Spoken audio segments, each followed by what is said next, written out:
सुविज्ञानं चिकितुषे जनाय सुविज्ञानं चिकितुषे जनाय सच्चा सच्चा वचसि पस्पृधाते सच्चा सच्चा वचसि पस्पृधाते तयोर्यत् सत्यं यतरत्रिजीयः यतरत्रिजीयः तदित् सोमो अवति हन्ति असत्।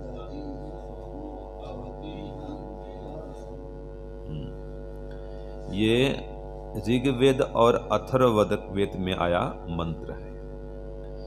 इसका शीर्षक है सत्य की खोज। व्यक्ति को सत्य की खोज करने के लिए हमेशा तत्पर रहना चाहिए। परीक्षा पूर्वक सत्य बोलने के लिए तत्पर रहना चाहिए, तैयार रहना चाहिए। और देखो यहाँ पर कहा सत्य किसे कहते हैं, ये भी इसमें आया है। वास्तव में सत्य क्या है, सत्य किसे कहते हैं? एक तो हम पढ़ते हैं, योग दर्शन में पढ़ते हैं और वेद में भी आया है। तो देखो इसमें कहा जो सत्य होता है ना, सत्य कहते हैं। तो जो सत्य है, यत सत्यम, वो कैसा है? यतरत ऋजीयः, वो सरल होता है। सत्य कैसा होता है? हमेशा सरल होगा। अगर जिसमें कुटिलता आ गई वो सत्य नहीं है, वो जिसमें छल आ गया वो सत्य नहीं है। इसमें कहा जो सरल है, अकुटिल है, छल रहित है, वही सत्य है। जहां छल कपट का पुट आ गया वो सत्य नहीं है। अति बुद्धिमान व्यक्ति ऐसा छल करता है, ठीक है, कि बोलता इस प्रकार है कि आप उसको पकड़ नहीं सकते। वो बोलने से हाँ मैं तो ऐसा कहा था, और उस कहने के आधार पर जो बिना कहा हुआ है उसमें इंक्लूड कर लेगा, जोड़ देगा और वो कर देगा। वो हैं मिलावट माने जैसे कि कोई कहे स्वामी जी जा रहा हूँ या आचार्य जा रहा हूँ, पिताजी जा रहा हूँ मार्केट, अब कुछ वस्तु ले आऊँगा। अब कुछ वस्तु ले आऊँगा मतलब खोला तो नहीं भाई उसने, ठीक है, लेकिन मन में क्या है, पिताजी को बोलूँगा कि कुछ वस्तु ले आऊँगा लेकिन मैं बहुत सारा वस्तु लाऊंगा। बोलता क्या है? कुछ वस्तु लेकर के आऊँगा। और कितना लाता है? बहुत सारा ले आता है। तो इसमें उसके मन में खोट है कि मैं ऐसे बोल के ऐसा काम करूंगा। अब ये सत्य में तो ठीक है भाई, हाँ उसने पूछ के किया है, लेकिन मन में क्या है? इस मन को जो पकड़ता है वो ईश्वर है। तो ये जो कह रहा है कि मन में भी वैसा ही पूछ लो, वैसा ही कर लो, अपने पिताजी से, माताजी से, मित्र से, साथी से, पति से, पत्नी से, छुपाओ लुकाओ नहीं, जैसा है वैसा को, तो सत्य बोल सकते हैं, वो तब सत्य कोटि में आता है। तो सत्य वो होता है जो छल से, कुटिलता से रहित हो और सरल हो। तो तत् इत सोम अवति और हंति असत, इसी सत्य की ही परमात्मा रक्षा करता है, और जो असत्य है उसकी रक्षा नहीं करता। तो सत्य बोलने के लिए क्या कहा? देखो, सुविज्ञानम, जो उत्तम विशेष ज्ञान को चिकितुषे, जानना चाहता है, ऐसे जानने वाले, जानना चाहने वाले विवेकी व्यक्ति के लिए, जना या ऐसे मनुष्य के लिए, सत्य और असत्य, सत्य और असत्य दोनों स्पर्धा करते हैं। वचसी पस्पृधाते, जो सत्य को जानना चाहेगा ना वही तो परीक्षण करेगा, ठीक है, कि मैं जो बोल दिया वो सत्य हुआ कि नहीं हुआ। तो सत्य की खोज करने वाला ही ऐसा परीक्षण करता है। जैसे एक बार यहाँ पर हमारे कुछ अतिथि आए थे, मैंने कहा यहाँ पर 25 के आसपास पेड़ पौधे हैं फल वाले। मैंने कहा तो दिया, मैं 25 शब्द प्रयोग कर दिया। मैं कहा है भी कि नहीं है, कहीं ज़्यादा तो नहीं हो गया। फिर मैं गिनती करने लगा कि 25 मुझे पूरा करना है, ठीक है, 25-30 शायद मैंने कहा दिया था, तो 25 होना तो चाहिए कम से कम। तो फिर मैं गिनती किया, तो गिनती करते करते ठीक 25 हो गया। हाँ कि हाँ मैंने संतुष्टि, हाँ मैंने जो कहा वो ठीक कहा। तो कई बार ऐसा होता है, उसका अगर पूरा पूरा सत्य बोलना है, देखो आपके मन में छल नहीं है, कपट नहीं है, लेकिन अगर आप सकते हैं लगा देंगे तो पूरा सत्य हो जाता है। जैसे कि सामान लेके जाना है, उदाहरण के लिए ट्रेन में लेके जाना है कि भाई ये 2 बंडल है, मैं लेके जाऊंगा, चलो जी गाड़ी में रखो। अब गाड़ी में रखने गए तो जगह ही नहीं है या और कोई समस्या आ गई तो बोले नहीं आप नहीं लेंगे। तो देश काल परिस्थिति के अनुसार कई बातें बदल जाती हैं। वो कोई योजना पूर्वक झूठ नहीं कहा आप नहीं लेंगे, फिर कोई कहा आपने तो कहा था लेके जाएंगे, अब नहीं ले रहे हैं, भाई अब इस व्यवस्था वो नहीं है लेने की। ठीक है, मैंने कहा कभी हम पाठ पढ़ाएंगे इतने मास के बाद में, जब आपका पाठ जब आपकी परीक्षा हो जाएगी। फिर देश काल परिस्थिति बदल गई, तो मैं कहा नहीं भी अब जल्दी करना पड़ेगा, अगला कार्यक्रम आ गया, हमारा फरवरी में अगला कार्यक्रम आ गया, बड़ा कार्यक्रम करना है। करते वृष्टि जैसे बहुत बड़ा हवन होने वाला है लाकोड़ा में, धाम में। तो मैंने पहले कहा था नहीं पहले परीक्षा दो। तो अगर मैंने कहा देता कि मैं ये कहा देता कि भाई ऐसा कर सकते हैं कि आप जब परीक्षा देंगे तभी हम अगला पाठ शुरू कर सकते हैं, लेकिन उसमें मन में ये बसा हुआ था कि नहीं भाई ये परीक्षा देंगे तो अगला पाठ शुरू करेंगे। तो जब बोलने समय उसी समय सावधान हो जाते, ये एकदम यथार्थ घटना, पूछो इनको। तो इस समय जब भी आप बोलते हैं तो इसमें मार्जिन रख के बोलिए, तो एकदम पूरा पूरा सत्य होगा, किसी को बोलने का अवसर भी नहीं मिलेगा। जबकि हमारे मन में कोई छल कपट नहीं है, हम तो तभी सोचे तो ऐसे ही करना है। अब स्थिति बदल गई, अब हमें हो चलो आप विचार को बदलते हैं। तो इसलिए कई बार देखा होगा अपने दिनचर्या आदि में, शिविर में, व्यवस्था में क्या लगता है कि आवश्यकता अनुसार कार्यक्रम में परिवर्तन किया जा सकता है, या अनुकूलता के आधार पर किसी में हम अंतर ला सकते हैं। तो ये हमारे कथन ये अंडरस्टूड है। जैसे किसी ने पूछा आपको कब जाओगे, हाँ जी कल जाएंगे। अब कोई कल असुविधा आ गई, जा नहीं सके, तो उसमें जो कल जाऊंगा आपने कहा था वो झूठ बोलने के लिए नहीं कहा था, मन में छल कपट नहीं है, लेकिन कोई स्थिति ऐसी बन गई कि आप जा नहीं पा रहे हैं। तो उसमें क्या बोलना चाहिए हमको कि ठीक है मैं कल जा सकता हूं। तो ये जा सकता हूं शब्द प्रयोग कर देंगे तो आपके कथन में पूर्ण सत्यता का समावेश हो जाएगा। तो परीक्षा करके इसलिए कहें, प्रमाण पूर्वक बोलें। सत्य बोलना बहुत ही कठिन है, इतना आसान नहीं है। ठीक है जी, हाँ, लेकिन जानबूझ करके योजना बना करके झूठ बोल रहे हैं वो तो महान अपराध की कोटि में आता है। और असावधानी में या नहीं आगे सोच पाए और बोल दिया, वो संभव नहीं है। जैसे इतना भाग जाए, हाँ जी उठा लोगे जी, हाँ उठा लूंगा जी। अब उसमें साहस से जोश से बोल दिया ये भार उठा लूंगा, और बाद में नहीं होता है।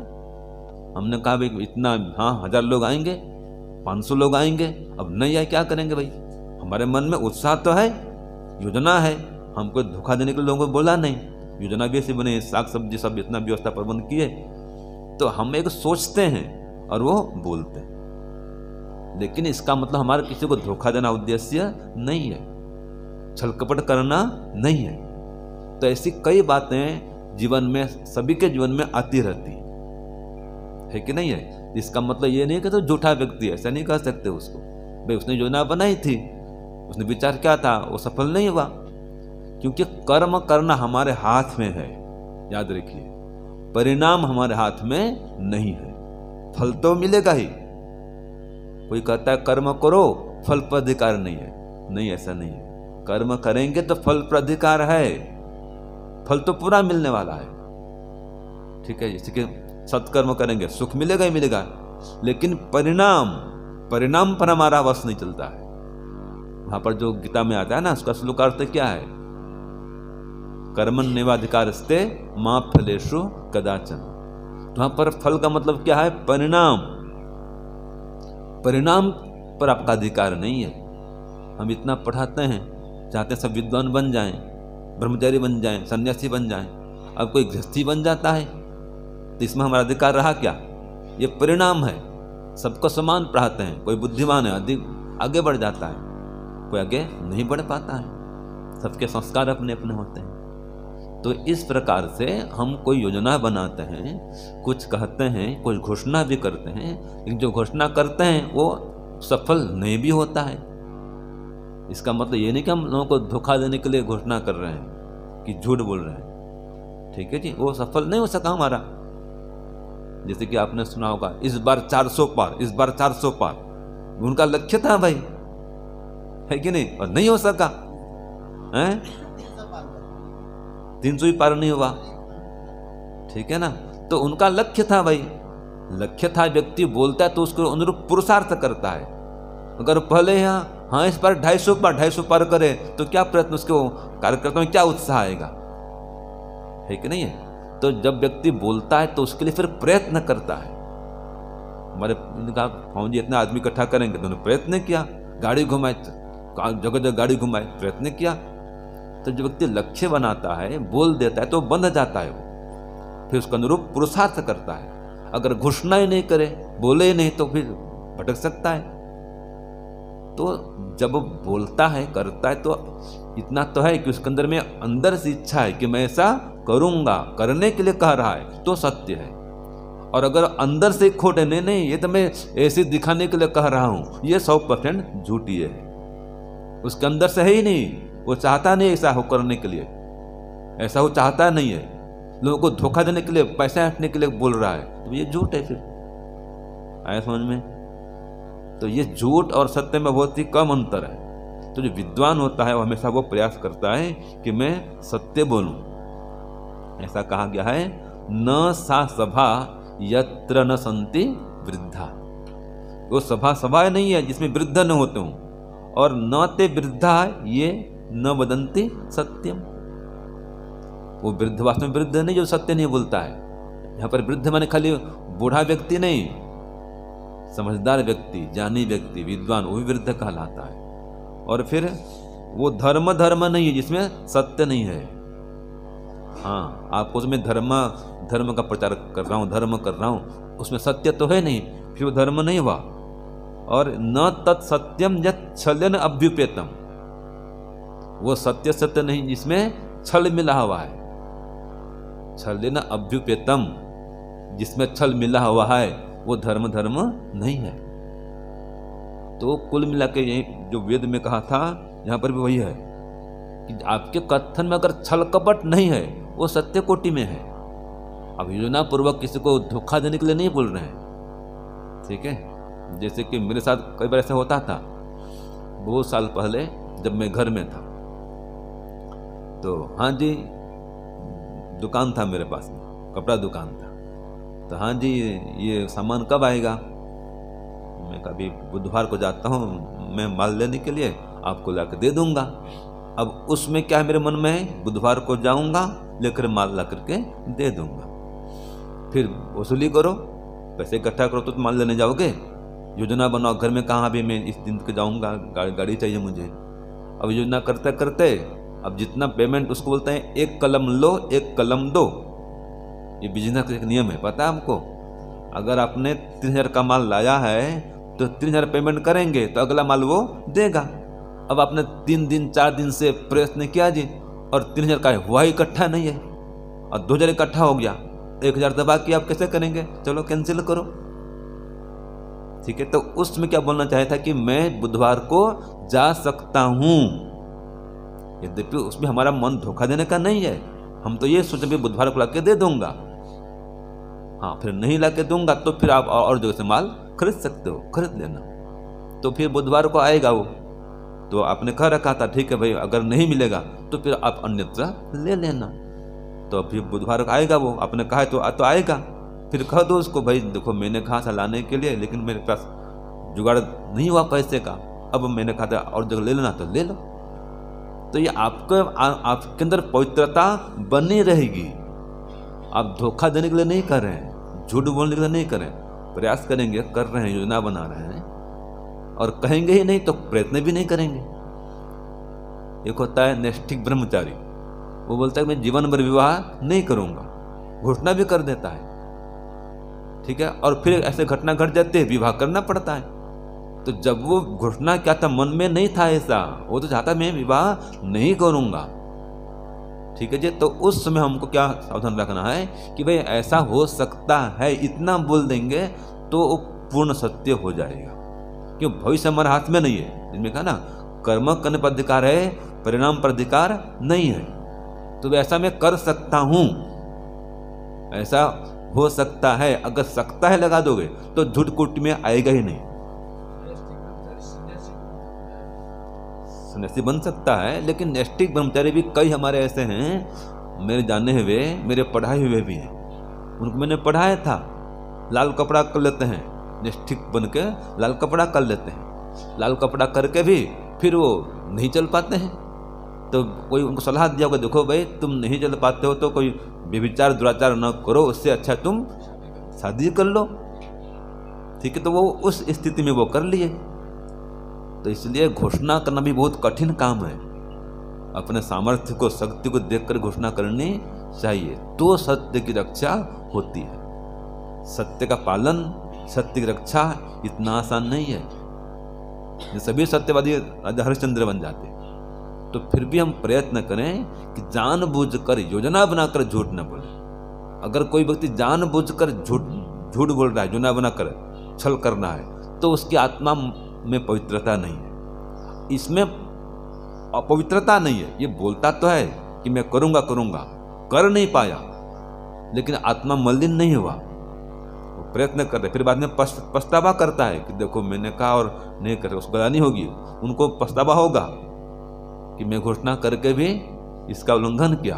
अगर पवित्र आत्मा है तो पछतावा करेंगे कि मैंने गलती तो की, ठीक है जी। तो ऐसा होता है। तो यहाँ पर जो मंत्र कहता है कि सत्य और असत्य दो हैं, एक मंत्र और आता है ना, दृष्टा रूपे व्याकरोत सत्यानृते प्रजापति ही और अश्रद्धाम अनृते अदधात श्रद्धाम सत्य प्रजापति। तो जो सत्य है उसी में ही श्रद्धा की स्थापना परमात्मा ने की है, और असत्य में अश्रद्धा को रखा है। तो जब व्यक्ति सत्य को नहीं कर पाता है, श्रद्धा उसकी घट जाती है। आपने देखा होगा, ये वेद ही कह रहा है, और व्यवहार में ऐसे ही देखा जाता है कि आप जो कहो करते रहो, श्रद्धा बनी रहेगी, और जो कहते हो नहीं कर पाते हो, श्रद्धा घट जाती है। फिर ये आप सबका अनुभव होगा, मेरा भी ऐसा ही अनुभव है। तो इसलिए सत्य बोलना चाहते हैं तो बहुत परीक्षा पूर्वक बोलें, ठीक है। हमने कहा भाई वो ब्रह्मचारी जी कहाँ हैं, रुपेश जी मान लीजिए, वो संतोष जी ऊपर में है। मैंने कहा भी रुपेश जी कहाँ हैं, संतोष जी ने कहा स्वामी जी वो तो ऊपर में है, ठीक है। मैं कहा ठीक है जाओ जी। सूरज जी बोला कल आओ, अब वो बुलाने गए तो वो तो है नहीं। मैंने कहा स्वामी जी वो तो नहीं है। अब उसका मतलब क्या हुआ, जब वो उतरे उसके कुछ ही सेकंड में वो भी नीचे उतर के कहीं बाथरूम चले गए, लेकिन वो जब थे तब दोनों थे। तो उनका उद्देश्य यहाँ पर क्या झूठ बोलना नहीं है, लेकिन और सावधानी किया कि स्वामी जब मैं था तो वो ऊपर में थे, ठीक है। अब जाकर वहां पर देख सकते हैं। ये है सत्य बोलने के लिए सावधान होना। तो सत्य बोलना बहुत कठिन काम है, इसलिए कहता है सत्य बोलना बहुत कठिन काम है। परीक्षा पूर्वक बोले, धैर्य से बोले, प्रमाण से बोले, इतना आसान नहीं है। तो वेद में कहा जाता है कि जहां सत्य है वहां श्रद्धा है, और जहां सत्य नहीं है वहां श्रद्धा नहीं है। तो जल्दबाजी में, असावधानी में कई बार झूठ निकल जाता है। आप योजना बना के नहीं बोल रहे हैं, तब तो आपकी आत्मा में पवित्रता रहेगी। वो तो गुस्से में झूठ बोला, उसका दंड मिलेगा, वो पवित्र आत्मा का व्यवहार नहीं। वही इसमें आ गया ना जी, जो सत्य है वो छल से युक्त नहीं होता है, वो तो सरल होता है। तयो हो, ये सत्य और असत्य में यत सत्यम, जो सत्य है वो कैसा है, यतरत ऋजीय, जो सत्य है वो सरल होता है। रुजु माने सरल, भाई ये परिभाषा रख लो। अगर आपके अंदर सरलता है तो आप सत्य बोलेंगे, और सत्य जो है वो सरल होता है, कुटिल नहीं होता है। अगर कुटिलता है तो सत्य नहीं बोल रहे हैं, सत्यवादी होने का ढोंग कर रहे हैं। तो ढोंग है, बताना कुछ और चाहते हैं और करना कुछ और चाहते हैं। बताते कुछ और हैं, करते कुछ और हैं। यही तो कहा है योग दर्शन में कि मन, वाणी और शरीर में एकता हो, यही सत्य है। तो मन में तो कुछ और चाहते हैं, खाली बोल देते हैं ऐसा, और जैसा बोल देते हैं वैसा कर लेते हैं, लेकिन मन तो पृथक हो गया। बोलते तो ऐसा ही है, ऐसा ही करते जैसा बोलते हैं, लेकिन मन में कुछ और है। मन में तो कुछ और करना चाहते हैं और कुछ और बोल रहे हैं और ऐसा कर रहे हैं। तो मानसिक शुद्धता नहीं रही, मन से सत्य का पालन नहीं हुआ। तो इसलिए जैसा मन में वैसा ही को, जैसे मैंने कहा उसमें मन में यह था कि ऐसा कर दूंगा, अपने मन में वो कह दिया, तो उसमें कोई झूठ नहीं है, आपने कह दिया। क्यों? मन में जैसा है वैसा ही कहा है। अगर उसमें ऐसा बोल देते हैं नहीं मुझे लाना नहीं है माल, चलो झूठ बोल दो, हाँ जी माल आ जाएगा, और मैं क्या सोच रहा हूँ मुझे माल लाना नहीं है, ये झूठ है 100%। माल लाना नहीं है, उसको खाली भटका रहे हैं, परेशान कर रहे हैं, ये झूठ है। और इसमें माल लाना है, इसलिए अपने कहीं मैं माल लेकर के आऊंगा, इसमें प्रयत्न कर रहे हैं, पुरुषार्थ कर रहे हैं। फिर नहीं हो सका तो फिर चलो नहीं ला पाए, क्योंकि वो जो नियम है, कंडीशन है, आपने पूरा किया नहीं, माल देगा नहीं। जाओगे तो ही पैसा लाओ बोलेगा, वो पैसा इतना है नहीं तो कैसे लाएंगे। तो भी उसका उपाय है कि भाई मैं ला सकता हूं, ठीक है ना। तो कई सारी बातें इस प्रकार से होती हैं। तो सत्य बोलने के लिए ऐसा कठिन अडिग होना पड़ता है। आपको उदाहरण दूं, व्यापार में किस प्रकार से झूठ बोलते हैं और किस प्रकार से झूठ बोलने से बचा जा सकता है। जैसे कि कोई ग्राहक आ गया, हाँ जी सेठ जी ये कितना रुपया है? आपने कहा 50 रुपया है। वो कहता है नहीं भाई मैं तो 40 रुपया ही दूंगा, ठीक है। तो एक व्यापारी क्या कहता है, नहीं नहीं नहीं इसका तो 40 खरीदी ही नहीं है, 40 रुपया खरीदी ही नहीं है, इसलिए मैं नहीं दूंगा, कम से कम 45 दो। तो एक व्यक्ति कहता है नहीं नहीं जी मैं 40 में दे नहीं सकता हूं, मुझे पोसाता नहीं है, मुझे इसमें फायदा नहीं है। कई बोलते परता नहीं पड़ता, हमारे बोलते गुजरात में नहीं परवड़े, मान मुझे पोसाएगा नहीं, परता नहीं पड़ेगा, लाभ नहीं होगा, फायदा नहीं होगा, मैं दूंगा नहीं, क्योंकि पता है 40 में ही मेरी खरीदी है। तो 40 में ही खरीदी है तो उसको चलो ये नहीं बोले कि मैं 40 में खरीदा हूं, ये बोले कि मुझे इसमें कोई फायदा नहीं हो रहा है, इसमें नहीं दूंगा, ये सत्य है। उसने कहा क्या कह दिया था कि नहीं नहीं नहीं मेरी खरीदी नहीं है, ये झूठ है, ठीक है। तो ऐसा झूठ मत बोलो भाई, आपको नहीं देना है तो बोलो मुझे फायदा नहीं हो रहा है, मैं नहीं दे पाऊंगा, सीधी बात, ये सत्य है, ये सच्चाई से व्यापारी है। 2 प्रकार का माल आता है हर फील्ड में, एक ओरिजिनल एक डुप्लीकेट। जानने वाले जानते हैं कि ओरिजिनल है डुप्लीकेट है। जैसे बहुत पहले जमाने में एक आता था बनियान, गंजी, डोरा, नाम सुना आपने कभी? अब भी आता होगा, डोरा और कोरा, ठीक है। तो जो डोरा होता है वो एक ओरिजिनल है और जो डुप्लीकेट है वो कोरा है, ठीक है। दिखने में ऐसे लगे और लिखावट भी लगभग ऐसा होता है कि पहचान नहीं पाएगा व्यक्ति। तो उसका तो माल 25 रुपया का बनियान, इसका 15 रुपया का। तो जो खरीदने आता है जो मुझे माल दे दो, तो डोरा का माल दो, हाँ जो लो जी 25 रुपया, नहीं नहीं बहुत महंगा है, मुझे इतना नहीं देना है, 15 रुपया दूंगा। अच्छा ठीक है लो, और 15 में आपने माल दे दिया, क्या बोल के दिया? डोरा बोल के दिया। और माल क्या दे दिया आपने? कोरा का माल दे दिया। और 15 रुपये कीमत है, आपको घाटा नहीं, लेकिन आपने डोरा नहीं दिया, कोरा दे दिया, और डोरा बोल के कोरा दिया, ये झूठ है, सीधी बात है। तो वहां को भाई ये कम रेट का है, ये तो 15 रुपये में आ जाएगा, डोरा नहीं आएगा, ये कोरा है तो कोरा बोल के दो, ये झूठ, उसमें कोई झूठ नहीं है कि नहीं? इसमें कोई झूठ नहीं है, ये हल्का माल है, ये सस्ता है, ले लो। आपको सस्ता चाहिए ना, हाँ सस्ता चाहिए, तो ये माल मत लो, ये मान लो, तो इस प्रकार से व्यक्ति अगर चाहे तो सच्चाई से व्यापार भी कर सकता है, सच्चाई से भी काम कर सकता है। तो सत्य में सरलता है और असत्य में कुटिलता है। तो इसलिए हम परीक्षा पूर्वक बोलें, ठीक है, ध्यान दे के बोलें और प्रयास करें कि जहाँ जहाँ भी भविष्य की बात करनी होगी, मुझे ये खास खूब अनुभव आता है, जहाँ भविष्य की बात करनी है कि ऐसा करूँगा, सोच तो नहीं, ठान भी है, लेकिन फिर भी हाँ बोलो नहीं ऐसा कर सकता हूँ, इतना बोल दो तो बच जाओगे।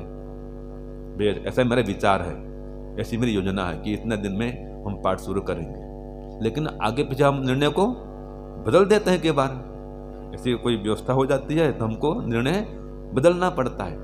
तो देश काल परिस्थिति के अनुसार कई निर्णय बदलने पड़ते हैं, ठीक है जी। तो उससे बचने के लिए भी आप ऐसा निर्णय दो ही नहीं, एकदम जो सत्य पर चलना हो तो एकदम निर्णयात्मक सुनाओ नहीं, ठीक है जी। लेकिन उसमें क्या होता है, फिर अगर आप ऐसे बताएंगे ना तो करेगा नहीं आदमी, ये भी समस्या है। हम कहें भाई इतना पाठ पूरा करो तो नहीं, परीक्षा तो पढ़ाएंगे तो वो जोर से करेगा, हम पहले एक ढीला छोड़ देगा, हाँ भाई ठीक है जब परीक्षा होगी तब पाठ पढ़ाएंगे, तो आदमी तैयार ही नहीं होगा। क्यों जी, ऐसा भी होता है। आप एक बार घोषणा कर देंगे भाई इतना करो तो आदमी करेगा, तो वो भी माइंड सेट करता है कि हाँ इतना दिन में इतना पूरा करना है। जैसे कि हम पढ़ाते हैं तो भैया टारगेट करते हैं इतने दिन में इतना पढ़ाना है, एक लक्ष्य बनाते हैं तो उस पर चलते हैं तो पूरा भी करते हैं, और लक्ष्य नहीं बनाएंगे तो फिर पूरा भी नहीं कर सकते। तो ये कुछ बातें होती हैं, फिर भी हमको सावधानी रखने के लिए ये सत्ताओं का प्रयोग करना चाहिए कि ऐसा कर सकते हैं, ऐसा हो सकता है, और प्रबलता के साथ हो सकता है, इसमें कोई ये नहीं है, ढिलाई मत करना। तो इस प्रकार से सत्य का पालन होता है। तो हम प्रयास करें कि सदैव सत्य ही बोलें। यह कहा गया है सांच बराबर नहीं, झूठ बराबर पाप, ऐसा है ना। हाँ, सांच बराबर तप नहीं, झूठ बराबर पाप, जाके हृदय सांच है, ताके हृदय आप वो भक्तों, ताके हृदय आप। तो जिसके हृदय में सत्य है उसके हृदय में परमात्मा है। बस अब अपना अपना परीक्षण आप कर लो कि मैं कितना सत्य बोलता हूँ। कम से कम जानबूझ करके योजना बना कर झूठ न बोले, और सावधानी में झूठ बोल दें तो उसका भी पश्चाताप करें कि नहीं मुझसे सावधानी में झूठ ये मैंने कह दिया, तो उसका भी परिमार्जन करें, तो आत्मा में पवित्रता बनी रहेगी और परमात्मा भी समझेगा हाँ भाई इसने गलती से ऐसा बोल दिया, इसमें सुधार कर रहा है। तो प्रयास करें हम सत्य बोलने, जो सत्यवादी हमारे महापुरुष उनका अनुकरण करें, और सत्य को धारण करेंगे तो परमात्मा अंदर आपके बसे रहेंगे। जहाँ सत्य को छोड़े परमात्मा भी अंदर से एक प्रकार से निकल जाएंगे और रहते भी उनका आपका संपर्क नहीं हो पाएगा। तो इसलिए पूरा यम नियम का पालन करें और योग मार्ग में आगे बढ़ें। ओम शांति, ओम शम। सबको सादर नमस्ते जी।